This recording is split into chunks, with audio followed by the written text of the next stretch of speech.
Hey everyone, and welcome to my channel, The Paper Bag Investor. Today's video is mostly for Canadians as I want to talk about the tax-free savings account, TFSA, in Canada, which in my opinion is the most powerful investing vehicle in Canada and one of the best in the world. I'm going to explain all the basics you need to know as a beginner and explain my philosophy and investing strategy to maximize returns in this kind of account. So let's get into it.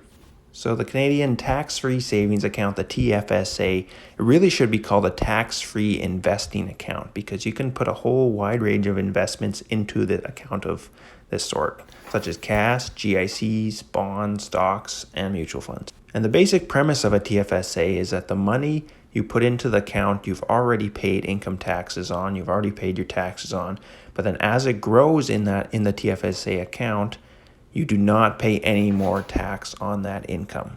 And the amazing thing is, as your investments grow in the TFSA, and if you can get an investment with really compounds growth over time, you don't pay taxes on any of those gains. So a few details about TFSAs. First off, they're available to Canadians that are 18 years of age or older. And the next thing to understand about TFSAs is that there's a maximum contribution amount per year. And you do not want to go over your contribution limit, otherwise you'll get taxed really severely. And each person's contribution limit can be different starting on January 1st of the year, based on a few different reasons. Number one is that everyone's contribution limit grows at about $6,000 per year. Back in 2009, when the tax-free savings account was started, it was $5,000 per year. But then that's grown over time. It was $5,500 per year. It was actually $10,000 in 2015. And then it's grown to, it's at $6,000 per year in 2019 and 2020. And I'm sure it will continue to grow over time. So that $6,000 is your normal contribution room that everyone gains every single year. You just have to be a Canadian who's over 18, and then that contribution room would automatically be available for you.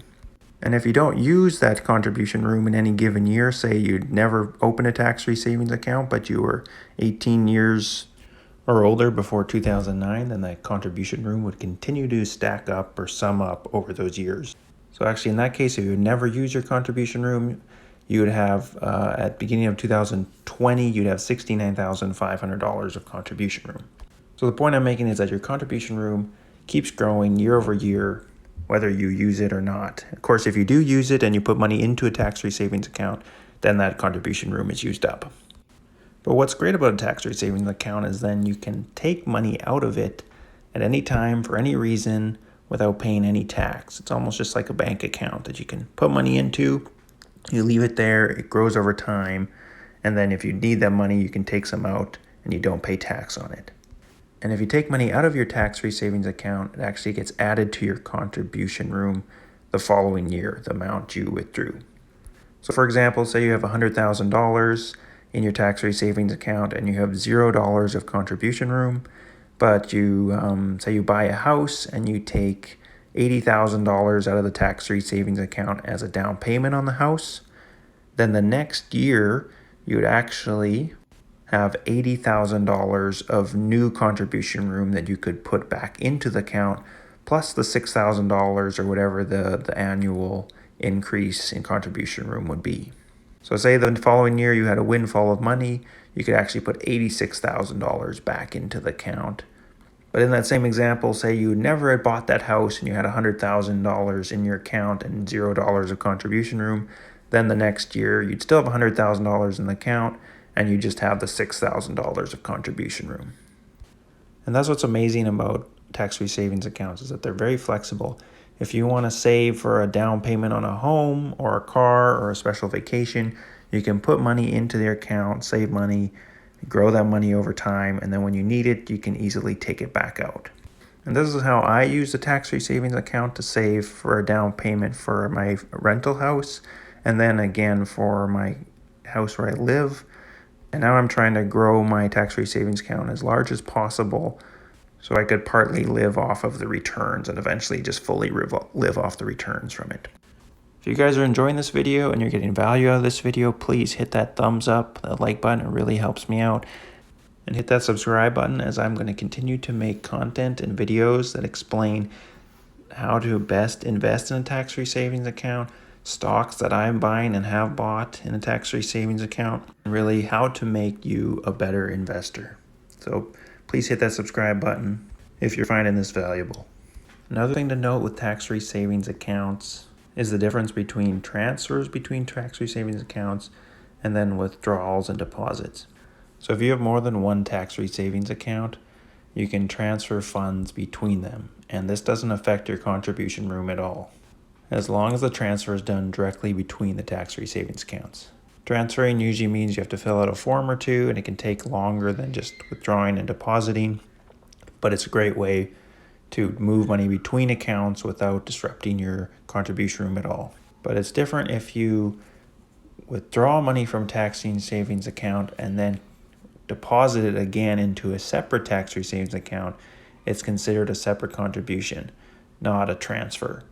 And if you do that within the same calendar year, you might actually exceed your contribution room. For example, I made this mistake the very first year I opened a TFSA in 2009, and I had a $5,000 limit. I put my $5,000 into a BMO tax-free savings account, but then I opened a Questrade TFSA, and rather than transferring the money from one account to the other, I withdrew it from the BMO account and then redeposited that money into the Questrade account. And it was the same $5,000, but the way the accounting works is they see that as $10,000 of contribution in that year. But if I had directly transferred between one account and the other, it would have been totally fine. Of course, if I had just withdrew the money from the BMO tax-free savings account and then waited until the next calendar year, then that money would have been re-added to my contribution room because it would have been seen as a withdrawal. Also, I should mention, if you want to check your TFSA contribution room, you can log into My Service Canada, and then that will link you to the My CRA portal, or you can just log in directly into the My CRA portal. Either way, it'll then show you your TFSA contribution room total amount at the beginning of a calendar year. And I'll provide the links to those down below in the description. So those are some of the sort of basic rules about TFSAs. And now I want to just sort of share some of my own thoughts and open your eyes to the possibility of what a TFSA could do for you. And I want to be clear that I'm not a financial advisor. I'm a guy with a paper bag on his head who loves investing and thinking about the future. But please don't take this as personal financial advice. Everyone's situation is different. Everyone's scenario is different. But my TFSA strategy is to invest in stocks and to really concentrate and invest in stocks that I think are going to be huge winners over time and really high growth companies. And using this kind of strategy, I've achieved returns of over 20% a year for about the last 10 years. And I hope to continue to achieve that return or exceed that return going forward. And the amazing thing about a TFSA, though, is say you could grow your pool of money to even $500,000, for example. And say on that money you could earn a return of 15% a year going forward, then you're earning 15% a year on $500,000 is $75,000, and that's tax-free dollars that you can either continue to reinvest in the tax-free savings account and continue to grow, say to even eventually $1 million, or you could start funneling that money out and using that as income, whether it's selling shares of companies you own, stocks you own, or you have dividends that pay out of those stocks.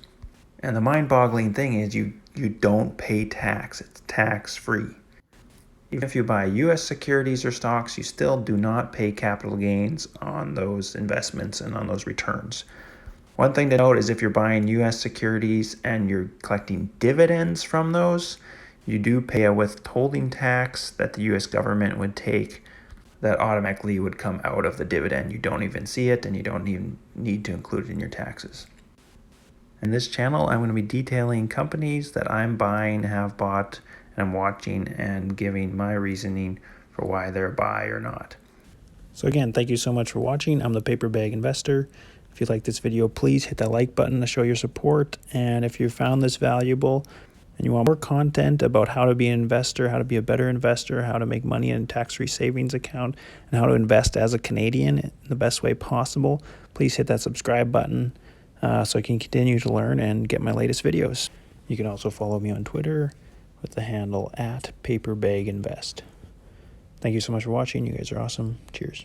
Also, if I missed anything about a tax-free savings account, if you have anything to add that you think would be valuable, or you just want to give a shout out down below, let me know in the comments down below. I really appreciate it. Thank you so much. Bye.